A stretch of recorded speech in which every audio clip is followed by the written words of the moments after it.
The next technique is work study.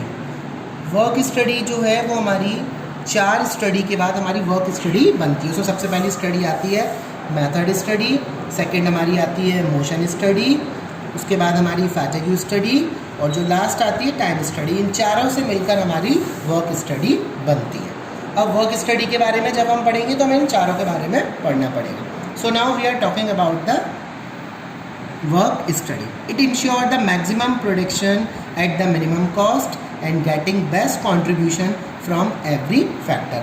According to Tyler, work study is a kind of study in which we have to be provide the maximum production at the minimum cost. हम यहाँ पर क्या करते हैं, हम ज़्यादा से ज़्यादा प्रोडक्शन करने की कोशिश करते हैं पर जो हमारा कॉस्ट है वो कम से कम रहे। It means come cost per ज़्यादा से ज़्यादा प्रोडक्शन करना and getting best contribution from the every factor. और जितने भी फैक्टर हैं, लेबर है, हमारा गुड्स है, जितने भी फैक्टर्स हैं जो इन हमारे गुड्स को मैन्युफैक्चरिंग करने में हमारी हेल्प कर रहे हैं, उन सब फैक्टर से बेस्ट कॉन्ट्रीब्यूशन प्रोवाइड कराना हमारा वर्क स्टडी का मेन मोटिव ऑब्जेक्टिव बोला जाता है। सबसे पहले वर्क स्टडी में हमारी सबसे पहले इंक्लूड होती है method study. Now we are talking about the method study. The method study technique of scientific management is conducted to find out the best method or way of performing the job which keeps production cost minimum and maximum use of resources of the organization. The objective of the method study is to find out one of the best way of doing the job. So minimize the cost of the production and maximize the quality and satisfaction of the customer. ये जो method है method study, method का मतलब हम तरीका ढूंढते हैं। हमारा इसका जो सबसे मेन ऑब्जेक्टिव होता है मेथड स्टडी का, हमें फाइंड आउट करना है सबसे काम करने का, किसी जॉब को परफॉर्म करने का सबसे अच्छा तरीका हमारा क्या होगा। उसके साथ साथ मिनिमम कॉस्ट हमारी कैसे पड़ेगी किसी भी गुड्स को प्रोड्यूस करने में, और हमारे पास हम क्वालिटी को कैसे मैक्सिमाइज कर सकते हैं, और हमारा कस्टमर का सेटिस्फेक्शन लेवल किस चीज़ में सबसे ज़्यादा बढ़ रहा है। ऐसा तरीका हमें ढूंढ के लाना वो हमारा मेथड स्टडी का पार्ट बोला जाता है। Taylor suggested that method of production should not be decided by rule of thumb method but all the method must be tried in the organisation and the which bring the maximum benefit with the minimum cost can be selected. Taylor साथ में ये भी बोलते हैं method rule of thumb के base पर decide नहीं करना चाहिए। सबसे पहले हमें ऑर्गेनाइजेशन में डिफरेंट मेथड को अप्लाई करना चाहिए, फिर हमें वो मेथड सेलेक्ट करना चाहिए जो हमें ज़्यादा से ज़्यादा बेनिफिट प्रोवाइड करा रहा है और कम कॉस्ट पर। 4 ऑल्टरनेटिव है, उनमें से जो बेस्ट मेथड है उसको हम सेलेक्ट करेंगे, तब हमारा क्या होगा, सेटिस्फेक्शन लेवल भी बेटर होता चला जाएगा। जैसे एग्जाम्पल के थ्रू हम ले सकते हैं, for production of shoes there can be labour intensive method and machine intensive method. एक शूज़ को बनाने के लिए हमारे पास दो तरीके हैं, या तो मशीन से बनाओ चीज़ों को या फिर लेबर के थ्रू उन जूतों को बनवाओ। To find out which is the best management must evaluate the cost of the production with both of the method and compare both of the method with the available resources of the company. अब आपको क्या करना है, पहले इन दोनों method को एक दूसरे से कंपेयर करना है। कंपनी के पास कौन सी रिसोर्सेज किस मेथड की ज़्यादा अवेलेबल है, किस में कौन सा हमें ज़्यादा सस्ता पड़ रहा है और हमारा मैक्सिमम प्रोटेक्शन किस में ज़्यादा निकल कर आ रहा है। क्या मशीन से बनी हुई चीज़ें ज़्यादा पसंद की जाएंगी या हैंडमेड ज़्यादा पसंद की जाएंगी। अगर मशीन से बन रही है तो कॉस्ट ज़्यादा पड़ रहा है, रिसोर्सेज कम अवेलेबल है। तो इन सब फैक्टर को ध्यान में रखते हुए उन दोनों को कंपेयर करते हैं, जितनी रिसोर्सेज हमारे पास अवेलेबल है, जिसमें हमें मिनिमम कॉस्ट में मैक्सिमम सेटिस्फेक्शन मिलेगा, उस मेथड को हम वहाँ पर अप्लाई करेंगे। That is the main objective of the method study. Now we move on the second method, that is second study, that is called the motion study. Motion, the objective this kind of technique studying the movements को हमें यहाँ पर study करना है। हम कितनी बार उठ रहे हैं, कितनी बार झुक रहे हैं, हम अपनी कितनी बार पोजीशन चेंज कर रहे हैं, कितनी बार बैठ रहे हैं, कितनी बार उठ रहे हैं, कितनी बार हम अपने एफर्ट्स डाल रहे हैं उठने में, बैठने में, घूमने में, इधर उधर चलने में। सारे मूवमेंट्स को नोट डाउन करना वो मोशन स्टडी का मेन ऑब्जेक्टिव बोला जाता है। To conduct motion study Taylor suggested that observe an average worker when he perform a job and note down all the movements after and note down all the movements. उन्होंने बोला है जब हम motion study को conduct करते हैं तो Tyler ने सजेस्ट किया है एक एवरेज वर्कर को आप ऑब्जर्व करो कि वो कैसे परफॉर्मेंस कर रहा है, उसके सारे मूवमेंट्स हैं उसको नोट डाउन करो। उसके बाद जब आपने सारे मूवमेंट्स को चेक कर लिया है, फिर आप उसको कैटेगराइज करो। कैटेगराइज कैसे? कितने प्रोडक्टिव मूवमेंट है, मीन्स कितने यूजफुल मूवमेंट्स थे और कितने हमारे अनप्रोडक्टिव, कितने अनयूजफुल मूवमेंट्स थे। प्रोडक्टिव मतलब जो काम करते समय किए जा रहे हैं मूवमेंट्स, और जो फालतू के मूवमेंट्स हैं वो हमारे अनप्रोडक्टिव मूवमेंट्स बोले जाएंगे। फिर आप एक स्ट्रेटजी बनाओ कि आपके जितने अनप्रोडक्टिव मूवमेंट्स हैं उनको किस तरीके से कट डाउन किया जाए। ये हमारा किसका मेन मोटिव होता है? Motion study.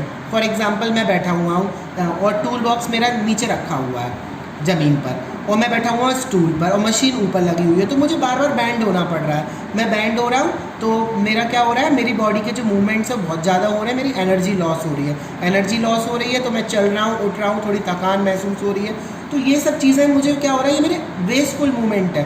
क्यों वेस्टफुल है? अगर हम वहाँ पे स्ट्रेटेजी फॉलो करें, हम तुरंत अगर उस स्टूल को उस टूल बॉक्स को अगर हम स्टूल पे लगा देते हैं नियर बाय जहाँ हम बैठे हैं, तो उससे क्या होगा, हमें बार बार लिफ्ट नहीं करना पड़ेगा, हमें बार बार बेंड नहीं होना पड़ेगा और हमें झुकना नहीं पड़ेगा। जितना हम झुकेंगे उतनी हमारी, जितना नहीं झुकेंगे, झुकने पे हमारी एनर्जी लॉस हो रही है, नहीं झुकेंगे तो हमारी एनर्जी वहाँ पे क्या हो जाएगी, सेव हो जाएगी। तो ये हमारा क्या बोला जाता है, ये हमारा मोशन स्टडी का पार्ट बोला जाता है। और उन्होंने ये भी बोला है कि आप एक लेबर को, एवरेज वर्कर को बार बार आप रिपीटेड मूवमेंट देखो उनके। एक वर्कर ऐसा कर रहा है, दूसरा कैसा कर रहा है, तीसरा कर रहा है, वो सेम जॉब परफॉर्म कर रहा है। फिर उनको देखो और वो कितनी बार अपनी जगह से उठ रहा है, कितनी बार वो झुक रहा है। इसी चीज़ को आप बार बार डिफरेंट वर्कर्स पर आप अप्लाई करो। उसके बाद आपने सारे मूवमेंट्स को नोट डाउन किया। एक को नहीं देखना है, आप बहुत सारे लोगों को ऑब्जर्व करो, उन्हीं पे रिपीटेड एक्सपेरिमेंट करो, फिर आप उनको कैटेगराइज करो, किसमें, प्रोडक्टिव में और अनप्रोडक्टिव मूवमेंट, और ऐसी स्ट्रेटेजी बनाओ जिससे अनप्रोडक्टिव मूवमेंट आपके प्रोडक्टिव मूवमेंट में चेंज होते चले जाए। Now we are taking some example. While observing an average worker, if it is observed that worker has to bend frequently to pick up the tool from the tool box placed under his table। जो भी मैंने आपको example दिया कि tool box table के नीचे रखा हुआ है और बार बार हमें, एक एवरेज वर्कर है वो बार बार झुक रहा है। Then a stool can be placed near by the seat to keep up the tool box। एक स्टूल वहीं लगा दो टेबल के पास में, उसकी मेन सिटिंग के पास में एक टेबल लगा दीजिए, वहीं पर टूल बॉक्स रख दीजिए, तो उससे क्या होगा, उसकी एनर्जी वेस्ट नहीं होगी, वो बार बार बेंड नहीं करेगा। जितनी उसकी एनर्जी बढ़ेगी उसकी उतनी प्रोडक्शन कैपेसिटी एक वर्कर की बढ़ती चली जाएगी। That's the part of motion study. Method में मेथड सेलेक्ट करना, मोशन में अनप्रोडक्टिव मूवमेंट्स को प्रोडक्टिव मूवमेंट्स में चेंज करना। Now we are talking about the third study, that is the fatigue study. The objective of conductive fatigue study are, now if we are working for a long hours, we want some rest interval। तो Tyler ने ये बोला, एक average worker अगर बहुत देर तक काम करता रहेगा तो उसको बहुत थकान महसूस होगी तो हमें रेस्ट इंटरवल भी उसको प्रोवाइड कराने चाहिए। तो इसके हमारे मेन ऑब्जेक्टिव क्या है, फ्रीक्वेंसी ऑफ रेस्ट इंटरवल, कितनी देर का रेस्ट इंटरवल रहे, कितने रेस्ट इंटरवल रहे और उनका ड्यूरेशन क्या रहे। फ्रीक्वेंसी मतलब कितनी देरी पे देने हैं, कितने टाइम के बाद इंटरवल हमें प्रोवाइड कराने, नंबर ऑफ इंटरवल कितने होने चाहिए और उसका ड्यूरेशन कितना होना चाहिए, आधा घंटा, 5 मिनट, 15 मिनट, ये सब चीज़ हमारा किसका ऑब्जेक्टिव होता है, ये फैटिग स्टडी का ऑब्जेक्टिव होता है। A person is getting tired when he performing the job for longer period of time. एक पर्सन जब लंबे समय तक काम करेगा तो वो बहुत अपने आप को थका हुआ महसूस करेगा। So there is always need of rest interval, तो उसे हमेशा रेस्ट इंटरवल की नीड होती है।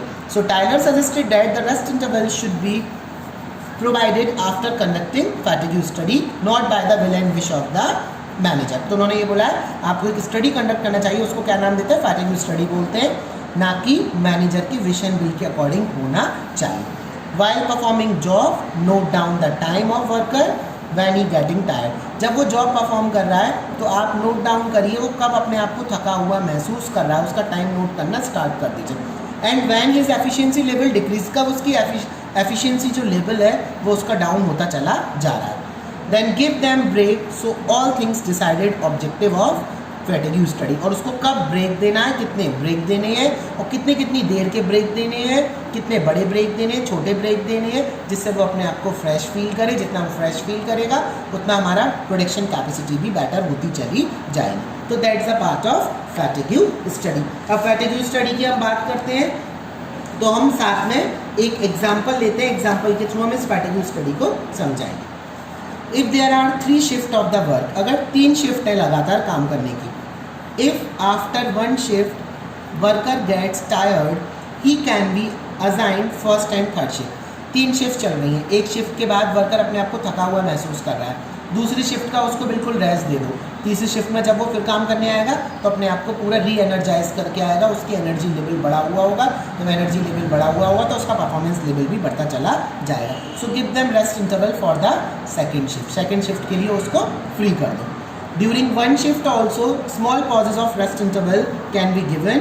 It is observed that within a shift, worker become more fresh with a small break. अब ये नहीं आपने एक शिफ्ट दे दी तो उसमें इंटरवल्स नहीं दिए, उसमें भी स्मॉल पॉजेज दे दीजिए. जैसे मैं बहुत देर तक पढ़ा रहा हूँ, मान के चलो क्लास में, अब मेरा एनर्जी लेवल डाउन होने लगा, मेरा गला सूखने लगा, बहुत गर्मी पड़ रही है, बहुत क्राउड हो रहा है, तो इससे क्या हो रहा है, मुझे अगर मैं 2-2 मिनट के या 2-2 सेकेंड्स के अगर मैं ब्रेक ले लूँगा तो उससे आपको भी री एनर्जाइज फील करोगे, मैं भी री एनर्जाइज फील करूँगा और मेरा एफिशिएंसी लेवल भी बढ़ता चला जाएगा. टीचिंग और में भी हमारी जो टीचिंग लेवल होगा वो हमारा डाउन नहीं होगा. That's why we have to be provide some rest interval to the worker so they feel very fresh when they doing the work, so their efficiency level always be good.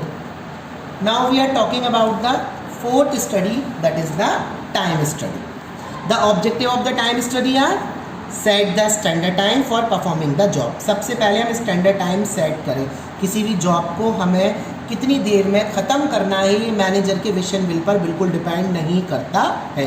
हमें वहाँ पर एक काम को repeat करके कराना, एक person ने करा, दूसरे ने करा, तीसरे ने करा. एक स्टैंडर्ड टाइम सेट करो कि एक शर्ट 1 घंटा लगता है उसको प्रोड्यूस होने में, तो ये स्टैंडर्ड टाइम आप ऑब्जर्वेशन करने के बाद, एक्सपेरिमेंट करने के बाद आप उसको डिसाइड करें. Setting up the target of worker. Worker का टारगेट सेट करो कि आज तुम्हें 10 शर्ट बनानी है या आज तुम्हें 8 शर्ट बनानी है. एवरेज 8 to 10 शर्ट्स का आप जैसे भी रहता है आप उसका एक टारगेट सेट करो, स्टैंडर्ड टारगेट सेट करो. Determine number of workers required for performing job. और आपको ये भी देखना है कि एक पर्टिकुलर जॉब को परफॉर्म करने के लिए कितने वर्कर की आपको नीड पड़ रही है. Categorise them efficient and inefficient category. फिर उसको आप ये देखो, जैसे आपने एक दिन में 10 शर्ट का टारगेट रखा, एक पर्सन 10 बना रहा है तो वो एफिशिएंट है, 12 बनाता है तो वो सुपर एफिशिएंट है, अगर वो 8 बना रहा है तो वो इनएफिशिएंट की कैटेगरी में आएगा. तो आप उसको एफिशिएंट और इनएफिशिएंट की कैटेगरी में डिवाइड करो. So that's the main motive of the time study.